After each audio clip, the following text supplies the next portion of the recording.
esteja convosco. Ele está no meio de nós. Proclamação do Evangelho de Jesus Cristo, segundo Marcos. Glória a vós, Senhor.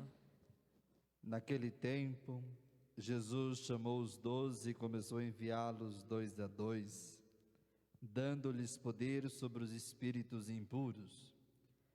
Recomendou-lhes que não levassem nada para o caminho, a não ser um cajado, nem pão, nem sacola, nem dinheiro na cintura. Mandou que andassem de sandálias e que não levassem 2 túnicas. E Jesus disse ainda: quando entrardes numa casa, ficai ali até a vossa partida.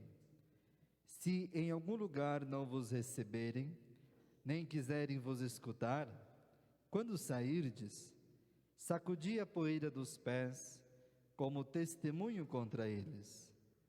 Então, os 12 partiram e pregaram a todos que se convertessem. Expulsavam muitos demônios e curavam numerosos doentes, ungindo-os com óleo. Palavra da salvação. Glória a vós, Senhor. Mostrai-nos, ó Senhor, vossa bondade e a vossa salvação nos concedei. Mostrai-nos, ó Senhor, vossa bondade e a vossa salvação nos concedei.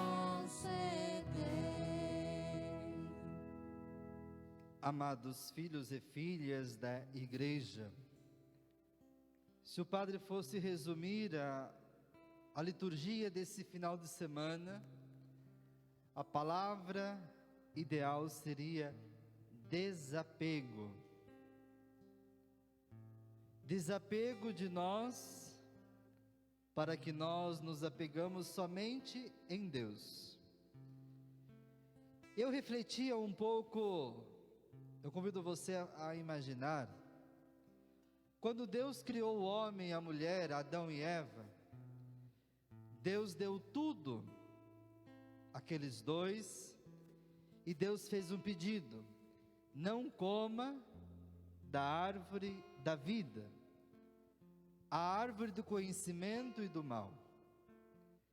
Quando Deus pede isto, Deus pede justamente a Eva o desapego. Ou seja, Eva, esta árvore te dá o conhecimento do bem e do mal.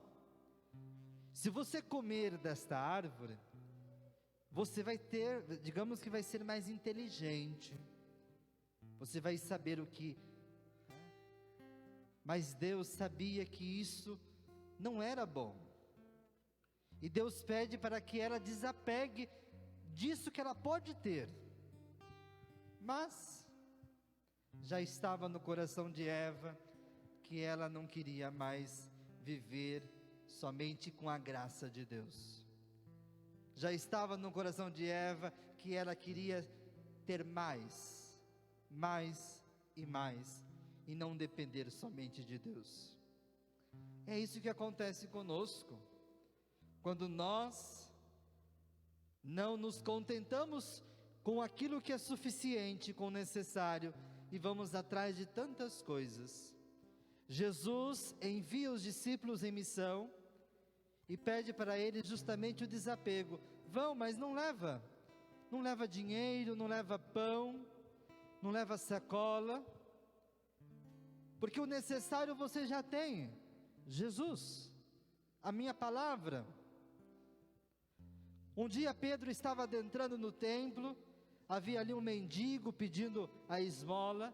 Pedro olha para aquele homem e diz: eu não tenho ouro, eu não tenho prata, mas o que eu tenho eu te dou, Jesus Cristo. E o mais bonito da liturgia de hoje, meus irmãos e minhas irmãs, é que Jesus, Ele precisa de nós. como falar de um Deus que precisa de homens e mulheres como nós, que somos pecadores, limitados. Quando o meu provincial, há 7 meses atrás, me chamava para uma reunião, e ele conversava comigo: padre, você poderia nos ajudar na paróquia Nossa Senhora de Fátima, em Fartura? Eu pensava, mas eu, limitado, padre recém-ordenado, 29 anos, né? Eu sendo pároco, eu responsável por uma paróquia. E hoje a gente vai entendendo que Deus não escolhe os melhores. Olha aqui o exemplo, né? Deus escolhe os piores, né? Mas os piores que talvez tenham o desejo de ser melhor.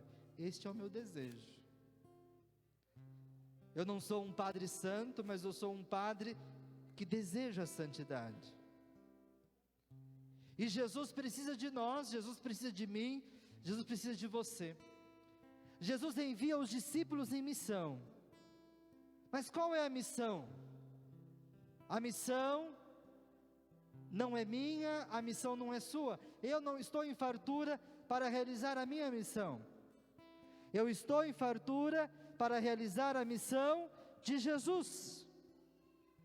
E eu pergunto a você: por que Jesus veio ao mundo? Por que Jesus morreu na cruz? Simplesmente para dizer a mim e a você: Deus te ama. Deus confia em você. Deus tem esperança em você, a ponto de ter um Deus crucificado. Olha isso, Jesus veio ao mundo para recordar à humanidade que nós somos amados, que nós somos queridos por Deus. Essa é a missão de Jesus.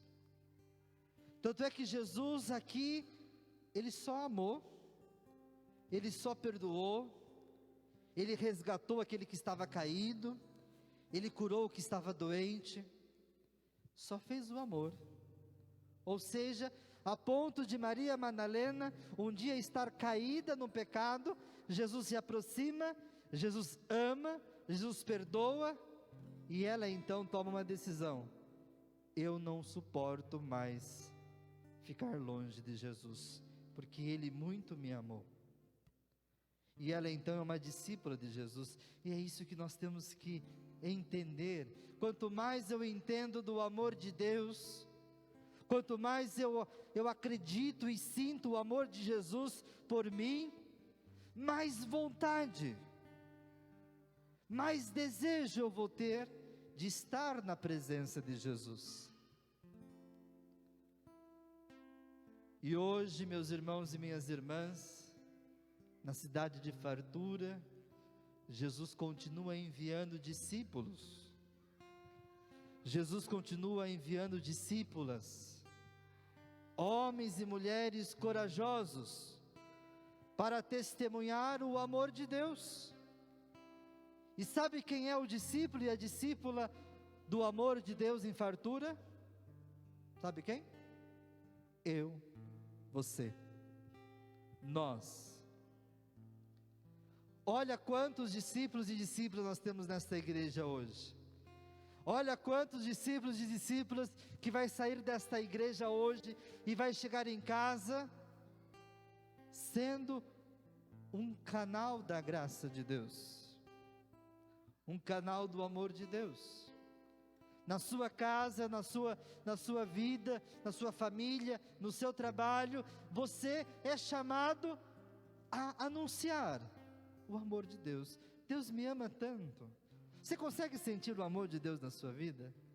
Diante de tudo que nós já fizemos, diante das vezes que nós viramos as costas para Deus, às vezes que nós abandonamos Deus, às vezes que eu não busquei Deus, às vezes que eu fiquei mais batendo ponto no boteco da vida, nas novelas da vida, né?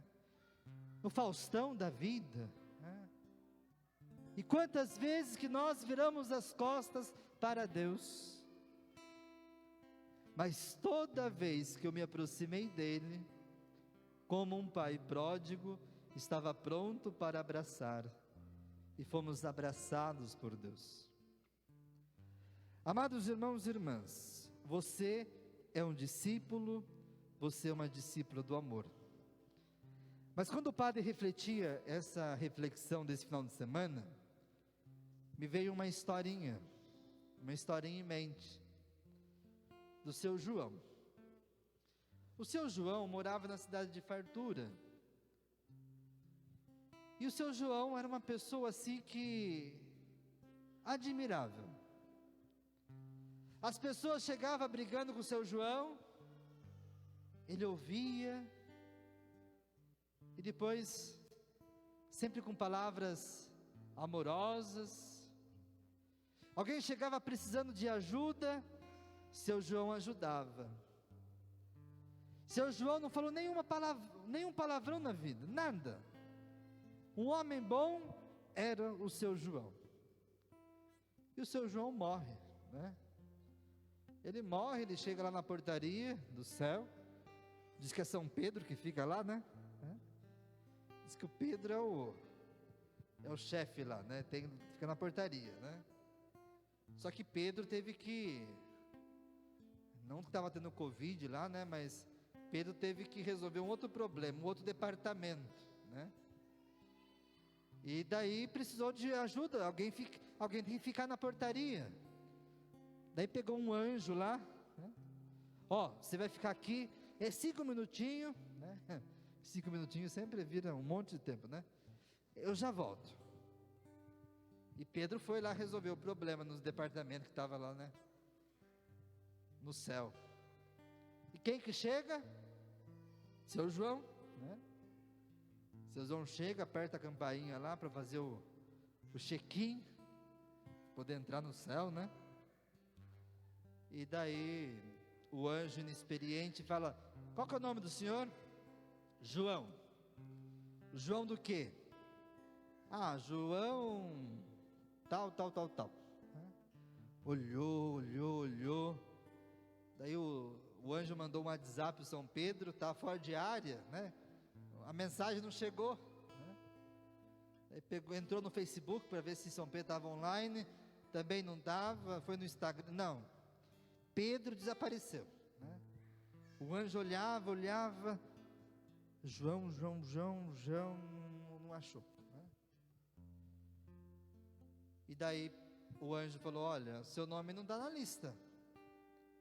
E a ordem é o seguinte: se não está na lista, o seu lugar não é aqui. E o seu João: mas então, qual que é o meu lugar? Ah, seu lugar é o inferno.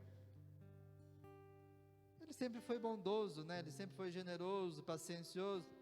Tá bom, né? Eu vivi buscando o céu, mas se não deu certo, vamos lá, né? Nossa Senhora mesmo, né? Nossa Senhora, é só Nossa Senhora para acudir nessa hora, né? Daí apertou o botãozinho, né? Caiu lá no inferno. Pronto, vida que segue. O Pedro chegou, e daí, anjo, tudo certo? Tudo certo, tudo maravilha.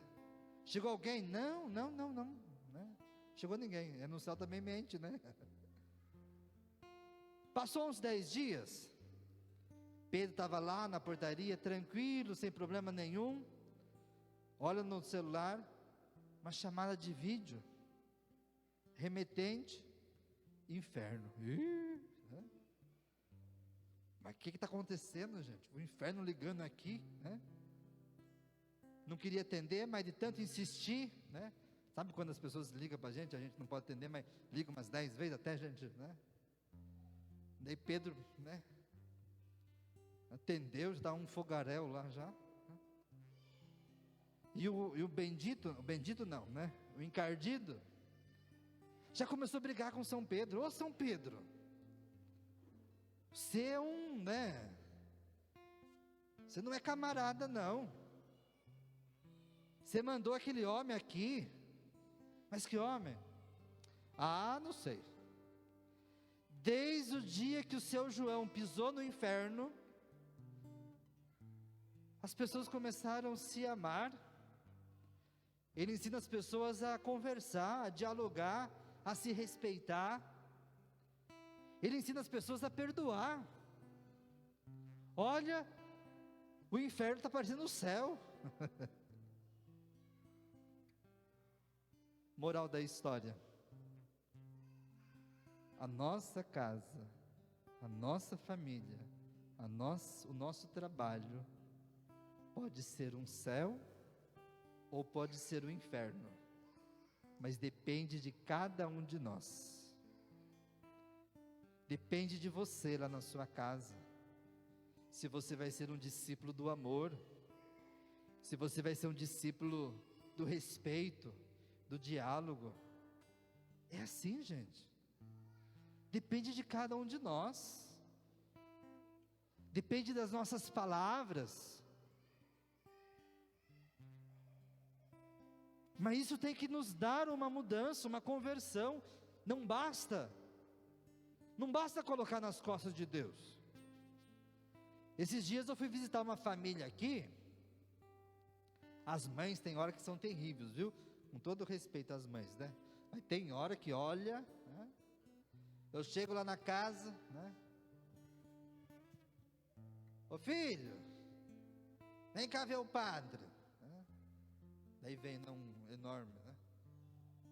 Ô padre, dá um conselho para o meu filho. Falei, mãe, o que está acontecendo? Ah, ele não gosta de ir na missa. Falei, não gosta da missa? Daí ela foi lá preparar o café, porque essas visitas é bom, porque sempre prepara o café para o padre, né? É bom, né? Daí conversei. Ai, padre, eu não vou na missa porque a missa faz mal para a gente. Falei, a missa faz mal? É, padre. Minha mãe e meu pai vão na missa todo domingo, mas quando volta, misericórdia, é um xingando o outro, é um dando coice no outro, é um não tendo paciência com o outro. Ah, eu não vou na missa não, padre, porque minha mãe volta pior do que ela vai. E às vezes acontece isso. Às vezes nós participamos da missa, às vezes nós ouvimos Jesus falando, às vezes nós comungamos, mas voltamos para casa e não queremos mudar. Queremos continuar a mesma porta que somos, né? Algo tem que ser mudado. Você tem que voltar para casa hoje com esse pensamento: eu sou um discípulo, eu sou uma discípula de Jesus, e esse só pode testemunhar o amor de Deus. Chega lá na casa lá, começa a amar, começa a perdoar, começa a dialogar, começa a abraçar. Ah, meu irmão, minha irmã, sua casa vai virar um céu. O seu João transformou o inferno no céu, né? Por que você não pode transformar a sua casa num céu?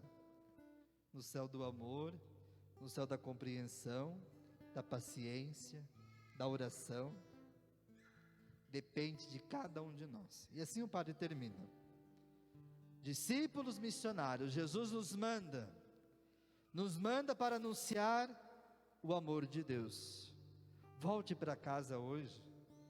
Chega lá, se tem alguém lá, você abraça e fala assim: Deus te ama, o amor de Deus é derramado. Chega no trabalho amanhã, sabe aquela encardida, né? Aquela que você não suporta, né? Quem deu risada é porque já lembrou de alguém, né? Agora todo mundo deu risada, né? Sabe aquela que é dura de engolir? Chega amanhã e dá um abraço e fala assim: Jesus, ela vai ficar, o que aconteceu, né? Meus irmãos, minhas irmãs, vocês não imaginam o quanto que umas atitudes de amor não transformam onde nós estamos inseridos. Depende de nós, depende de você. É claro que nós buscamos, é claro que quem nos dá força, quem nos preenche é Ele, mas Ele precisa de mim e Ele precisa de você. Quem entra sem a nossa permissão dentro de nossas casas, ou é ladrão, ou é um louco. E Jesus também. Ele só entra se nós abrirmos as portas. Com as portas fechadas, Jesus não entra. Queira deixar Jesus entrar lá. Mas talvez a primeira pessoa que tem que ser mudada por Jesus não é o outro, sou eu, é você. Às vezes nós queremos chegar lá em casa e mudar aquele que está lá. Sabe aquele marido que está lá, estirado lá assistindo o Fantástico? Sabe que você chega lá, aquela mulher está lá só no WhatsApp? Você chega lá e acha que tem que mudar. Não, você vai mudar, mas primeiro você volta mudado. Você volta diferente. Você volta dialogando, respeitando, amando, perdoando. Tudo muda. Atitudes boas geram atitudes boas. Xinga alguém para ver que é quente. Ah, bateu, levou. Vamos começar a ser diferente. Louvado seja nosso Senhor Jesus Cristo.